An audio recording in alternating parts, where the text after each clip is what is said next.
Hi folks, it's Darcy from the Purposeful Pantry. Try that again. Bleh. From the Purposeful Pantry. Welcome to my channel. I'm so glad you're here. I think many of you might be coming from the Souptember collaboration that's hosted by Amanda Beal from the Beals, and I hope that you've enjoyed all of the recipes you've seen so far. I'll leave a link down below to a playlist that you can watch them all. Yesterday's was a dump soup by Parsnips and Parsimony. Tomorrow is going to be a potato leek and poblano pepper soup by Linda's Pantry. So the really cool thing about watching this Souptember collaboration from all of us is that you get a chance to win a grand prize at the end of the month. If you will leave a comment on every soup recipe in the series, Amanda's going to choose one random video, and within that video she's going to choose one random comment, and that commenter is going to win. So in order to win that prize, you need to comment on every single video. So today's video is going to be taco soup made from the pantry. All of the items that I have for the ingredients are from my pantry. Nothing is going to be fresh except for some toppings. There's going to be a recipe in the description box below that you can print off. That's going to give you both the equivalents for the dehydrated versions that I'm doing and the fresh, so that you can just make this from scratch if you want. So I hope you enjoy. Let's get started. Okay, to get started, I'm going to put my skillet or my Dutch oven I'm going to use on like a medium-high heat. Into it, I'm going to add 8 cups of liquid. I'm using 2 cups of veggie stock that I canned a while back. Then I'm going to go ahead and add 4 more cups of just regular water. You can use chicken stock, you can use vegetable stock, you can use onion broth, you can use whatever you want to use. The liquid just doesn't matter. The thing is just that any kind of stock that you use actually gives more flavor instead of just water, but this is going to be a pretty flavorful soup anyway, so you can do what you want to do. So to this, we're going to let this go ahead and heat up, but we're going to go ahead and start adding our ingredients. I'm going to do a cup of freeze-dried beef. Now, you can use fresh. You can cook it up first in another skillet, or you can cook it in the bottom of this first before you add everything else to it. You'll just want to drain off any excess fat there is. And then if you want to be even more prepared about having some kind of really fast go-to meal, you can actually cook your beef, make taco seasoning, and then put that in here, and you don't even have to add the taco seasoning to the mix because you'll have it in your meat already. So that's another way to make this go super fast, and just dump it in and go. Okay, we're going to let this go. Then I'm going to add 2 tablespoons of what I call green powder. This is dehydrated greens. These are dehydrated greens that I do that are kale, spinach, mustard greens, collard greens, dandelion greens, pumpkin leaves. I mean, anything that I can get that's green and edible, I dehydrate and put it in the mix. Then I'm going to add a small handful of dehydrated peppers. You can use whatever you want. If you want to use poblano, if you want to use just green, I'm using a mix of like red, orange, and yellow because we're not a big fan of just the green ones. So I'll just put a few in there. Then I'm adding a small handful of actually I'm going to do 2 because we're going to want a whole cup of this. Or I'm going to want more because you know what? It's my soup. I can make it like I want. Onion flakes, which are just dehydrated onions that I make. Then I'm going to put about a cup of dehydrated corn. So what this is, these are dehydrated vegetables that were made into a stock. And then, these are dehydrated vegetables that I made stock from. And then I canned the stock and then dehydrated these vegetables that are just the leftovers. There's not a ton of nutrition, but there's a lot of good soup-based flavor.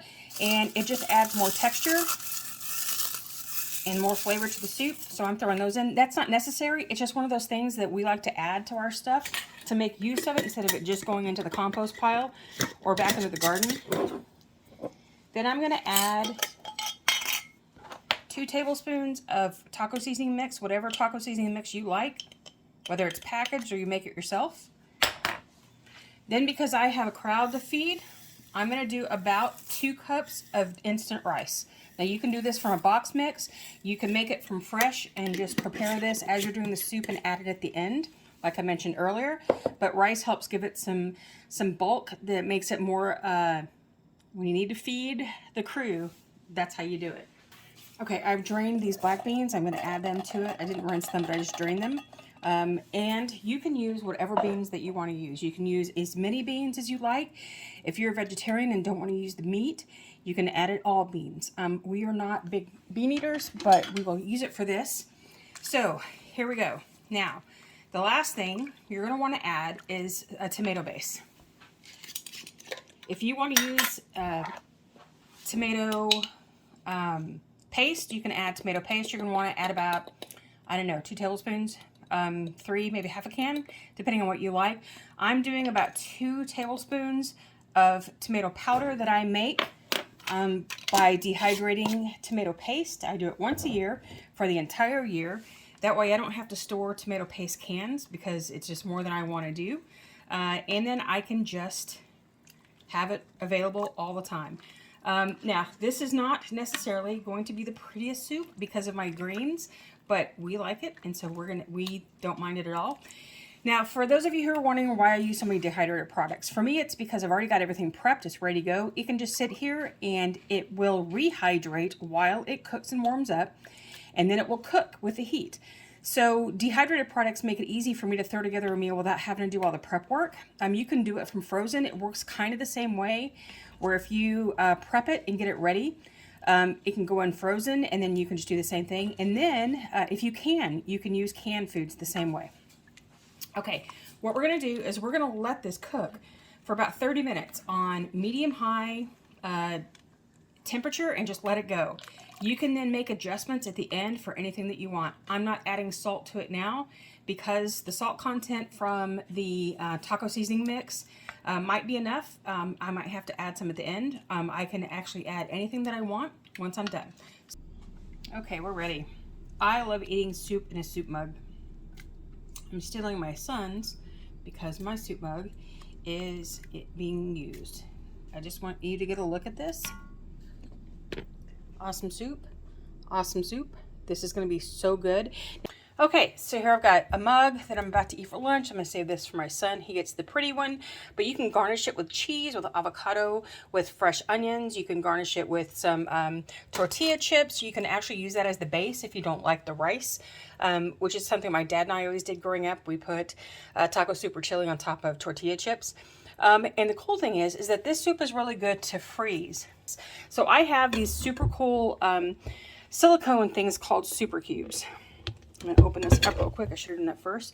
And you can fill it up to either 1/2 cup or 1 cup. There's also some larger 2-cup versions.